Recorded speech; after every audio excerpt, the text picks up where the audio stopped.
Hey YouTube, it's Auntie Mickey. As I promised, I'm back so I can start reading this book to you. Now, just so you know, I got it right here. Kim's Lost Words. A Journey for Justice from the Other Side by Jamal T. Millwood for Kimberly A. Porter. Now, of course, dude's name really isn't Jamal T. Millwood. It's I can't remember what the dude's name is. Chris something, or I don't know. Don't get me to lying. But anyway, this supposedly is a book that was created based on the outline that she left behind. I'm not going to tell you what I believe or don't believe, because I do believe one thing is for sure. There's always some truth in lies, and then there's lies in truth. And people can put spins on things, because that's what this country is based on, is spinning. But nevertheless, it is pretty juicy stuff. So, I'm going to leave it up to you to decide what's true, what's not true, if it's true, if it's not true. Ouch, I just burnt the shit out of myself.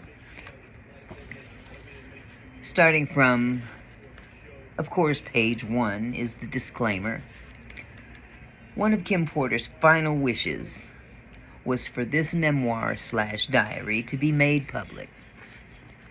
Out of protection for certain parties and their potential criminal activity, some celebrities, performers, and events have been represented with X's due to their highly explosive nature. At some point in the future, this information will be revealed to the public. Regarding Kim's sudden death and the mysterious illnesses of Al B. Sure and Jamie Foxx, evidence does exist that points to foul play and or poisoning. God bless Kim Porter and all Sean Combs victims, both male and female. That was the disclaimer. Now, this book has 19 chapters, very short chapters.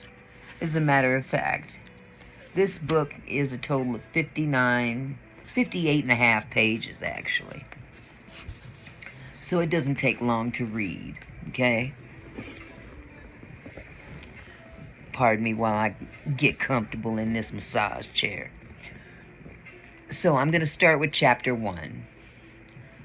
Soon after high school, I started landing modeling jobs. I couldn't believe it. It was all happening so fast. I met my husband, father of my oldest child, and one of my oldest friends in life, Al B. Sure. I can see you all I feel about you night and day. Okay, that took me back. Never mind. That's not what the book says. It was a whirlwind romance. I was only 19 when we married, and no, it didn't work out. Al is still one of my best friends to this day. Our son Quincy is such a talented and wonderful young man. At that time, I had no idea my relationship with Al was going to introduce me to the man that I would spend the better part of my adult life with. A man whom I would love and cherish, but eventually fear and hate. I don't want to put the cart before the horse, but I will say, although I knew what was going on, I turned a blind eye many times. Here I have to tell the truth, unfortunately, because deep down I knew everything that was happening, but I lied to myself a lot. He was so charming. A wolf in sheep's clothing, a devil, and I fell for it. This story must be told despite the fact it will hurt my children. I cannot hide it any longer. Sean Combs must be stopped. Chapter 2. Humble Beginnings. I was born to loving parents Jake Porter and Sarah L. Porter in the Peach State of Georgia. All through Columbus High School, where I graduated in 1988, I knew I was going to be famous.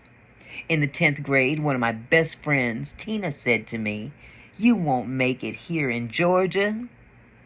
I knew I really wanted to be famous. I would have to leave my hometown and my home, Georgia. That conversation was so important as I look back now. It changed my life.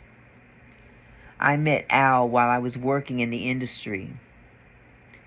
He was so dope and charming, and I had such a crush on him. We were married before I knew it, and Quincy was on the way.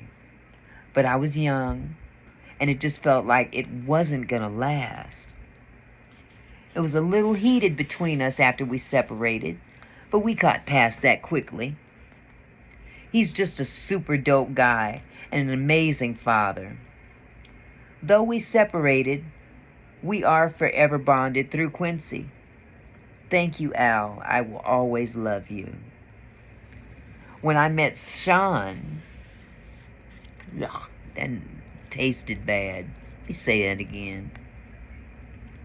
When I met Sean, he was cool. I didn't think much of him at the time. He was just another guy at the label. Uptown was huge and we were all living our best life. But Sean continued to lay on the charm. And before I knew it, we were dating. As a young single mom at one of the hottest companies in the world, life couldn't get any better. Then it did. My boyfriend was getting even bigger. He and Clive would hang out a lot. But I didn't think anything of it. I mean, it was his boss, and he was doing things bigger than most men dare to even dream. Then it happened. I mean, okay, I was a little bit of a freak. I really enjoyed myself with my partner. And the toys are one thing, but I never imagined having a man I was dating asking me to use a toy on him. The first time, he said he just wanted to experiment, try something new. I was grossed out, but he kept begging. He said it would only be this one time, and he was just curious. I was only 20 at the time. I said, what the hell? I hated it. He bled from it, and there was shit on it. I left him alone after that. Chapter 3. Second Chances. Sean kept reaching out, and I kept ignoring his calls. Eventually, in a few weeks, we ran into each other at an event. He came over and sat next to me. We were cordial. He flattered me by saying, "You look so amazing."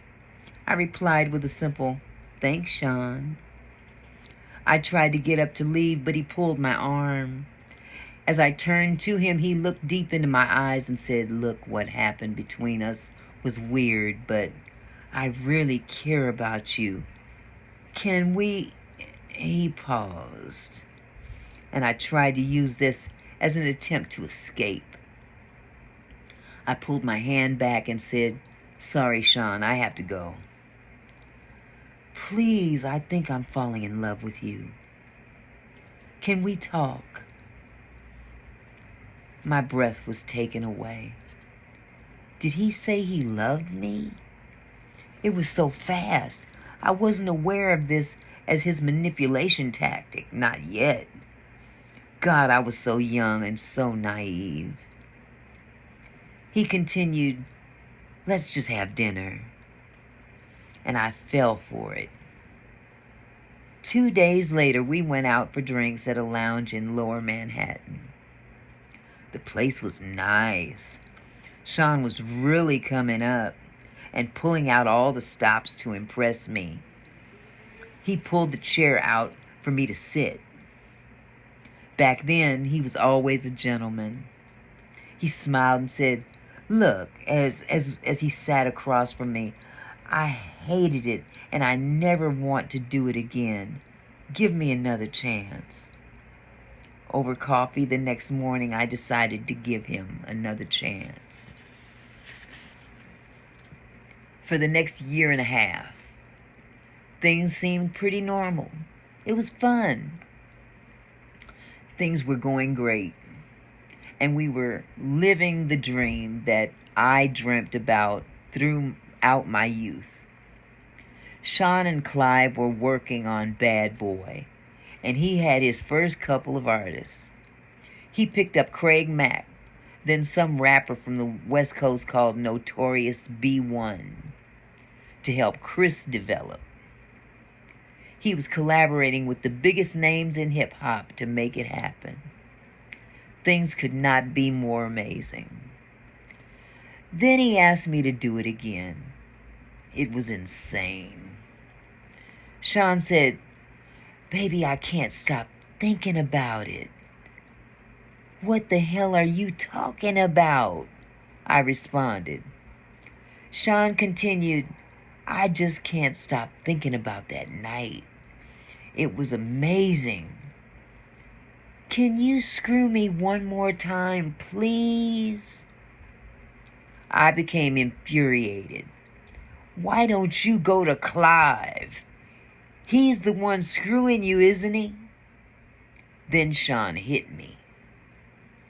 This was the first time, but he slapped me hard. Before I could form words, he began to beg, I'm sorry." Holding my cheek where he hit me, I turned and ran off. That should have been it, but I guess I was a glutton for punishment. He sent me flowers and a bunch of expensive gifts. Then we bumped into each other at another industry event. He sat down next to me. This was deja vu. Sean started, "Imagine running into you here." "Get the fuck away from me," I forced out. He became more serious as he said, "Look, baby, I'm sorry." But I just glared at him. "There is nothing you could ever say to me. Nothing." After an awkward silence, he finished, "You know I love you. I love your son. He's my son. I don't know how to fix this, but I'll do anything. I'm sorry." Shit, he can be so sweet. Here we go with the love thing. This time, it's not falling in. He was great with Quincy, and to be honest, despite everything, I missed him. As he stood to walk away, I remember hearing myself saying, "Call me later." What the fuck is wrong with me? Chapter 4. Forgiveness. Sean arrived with flowers in hand. He wanted to see Quincy. He was so good with him, and Quincy ran over to hug him. I felt my heart melting. He asked Quincy, "How you doing, Tiger?" Quincy looked so innocent as he responded, "I'm good. I miss you." Sean's response sounded genuine. "I miss you too. We'll hang out tomorrow, okay?" "Okay." Sean gave him a little love tap on the butt. "It's bedtime." Quincy replied, "Okay, good night," as he turned to head toward his bedroom. Here was the man I fell in love with. But what was I thinking? Shit. Not only does he want butt plugs, he slapped the shit out of me. So why am I still talking to him? They say that love is blind, but is it stupid too? As Quincy left, Sean looked at me and smiled. Baby, let's go have some fun. The babysitter's on the way. I just want to show you a good time. I was so mad at myself for melting as I said, okay. We sat on the couch laughing and genuinely having a good time when the doorbell rang. The babysitter had arrived, and so we left. As we exited the house, a big man climbed out of the limo and opened the door for us. He wore a sharp suit with a gun noticeably tucked under his arm. I thought to myself, he could have made it invisible, or did he want me to see it? Despite my reservations, Gene was a sweetheart. He was very courteous and polite as he tipped his head and said, "Good evening, ma'am." Gene drew a smile out of me as I responded, "Hello." Gene and I would see each other a lot after this day. Chapter 5. Sean kneels. The year passed, and, thankfully, we didn't have many bad arguments, although Sean was strangely getting into voodoo. He would put curses on people, and I wasn't sure how to respond to that craziness. My problem as a single mother was I wanted to be married. He always had excuses and delays when it came to committing to marriage. His label was blowing up. Biggie dropped, and it was just about over. He also signed Mary J. Blige. And of course, when I found out he slept with her, we fought. He claimed it was a mistake, and my stupid ass took him back. Again. Sean asked me for a threesome with her. At first I was mad, but Mary was beautiful.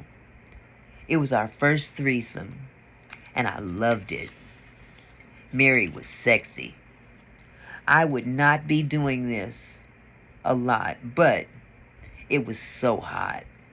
I was young, and exploring my sexuality was enticing. Over the years, we brought another woman into our bedroom periodically, and we were happy. This is until one day I came home to a situation that went from awkward to a nightmare. Quincy was with the babysitter, and Sean was sitting with Al B. Sure at the dinner table. I had a child with Al, and Sean was the father in Quincy's life. The awkwardness of all of us being together had dissolved a long time ago, but it was still weird that they were here in my home, together alone. I sat down and we had drinks.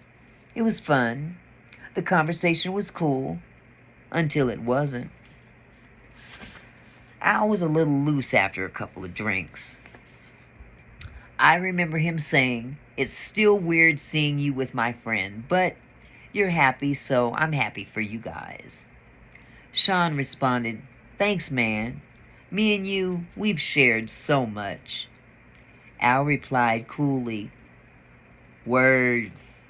The conversation took an odd and awkward turn when Sean said, "We all been together sexually, but not together."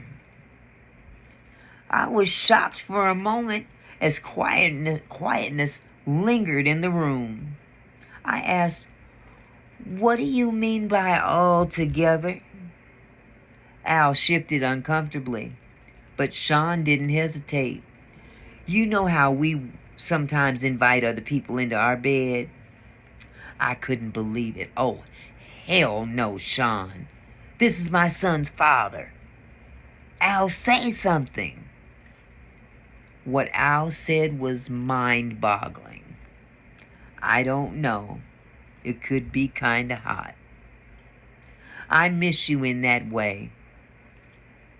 Although I couldn't believe Sean would do this, the truth was, I still cared about Al, and this could be very hot.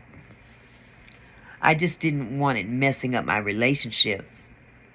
And if things became awkward, how would it affect Quincy? So I asked, "Are you both sure?" I imagined both of them inside of me. I knew this would be awkward sexually. There would be some bumping of genitals, but what happened next, I couldn't have imagined in my wildest dreams. Al XXXXXXXXX. I couldn't believe it. I don't know what all the X's mean, but anyway. I stood there in shock. But when Sean XXXXXXXX, I ran out of the room. This was too much. I couldn't.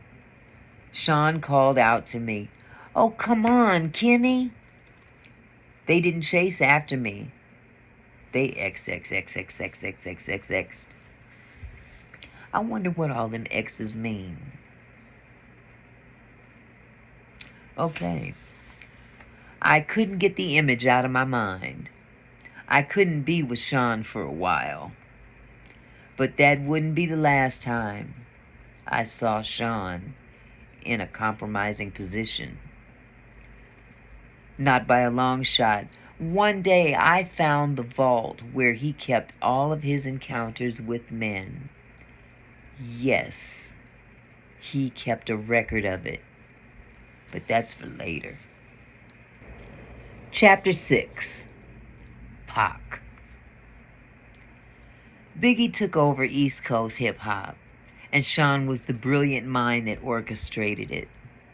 He hired people to teach Chris how to flow and write his lyrics.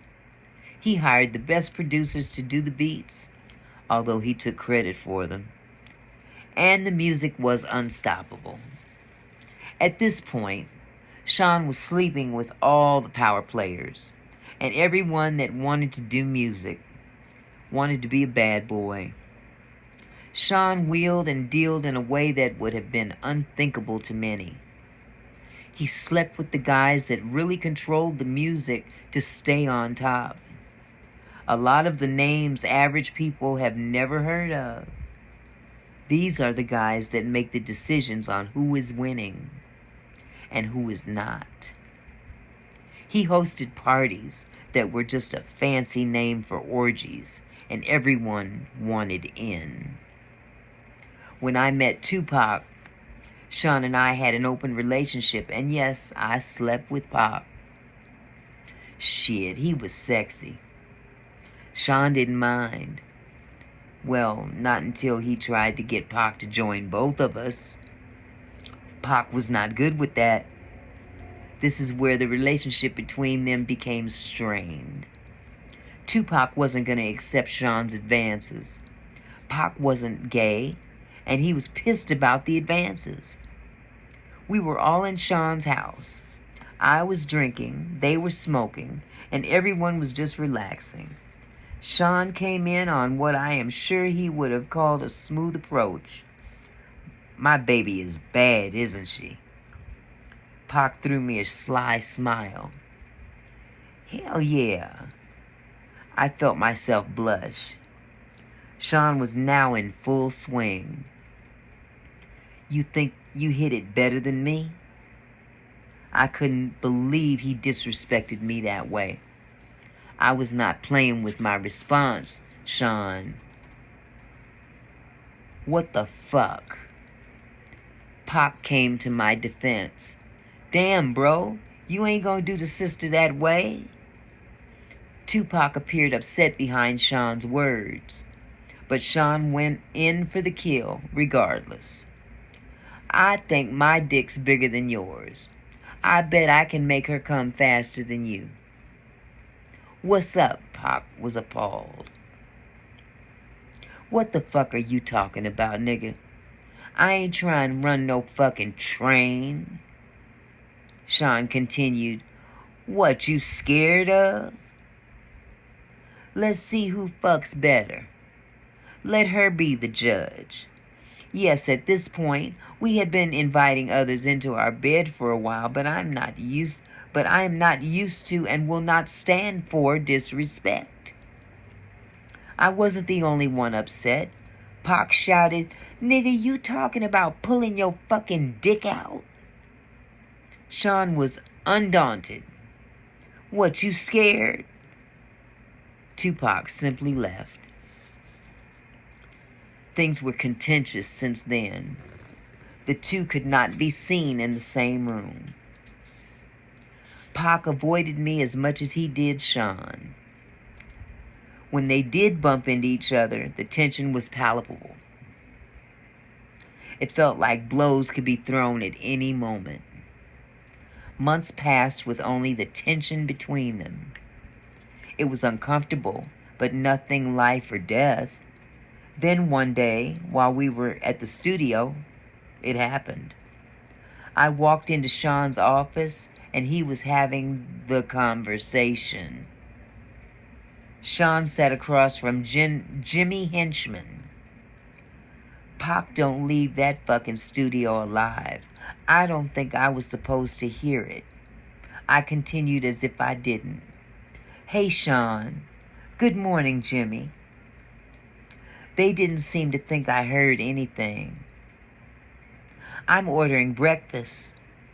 Smiling, Sean replied first, "Let me get eggs, sunny side up with grits, and an orange juice." I could see he was hungover. Good. I don't want him knowing I know anything.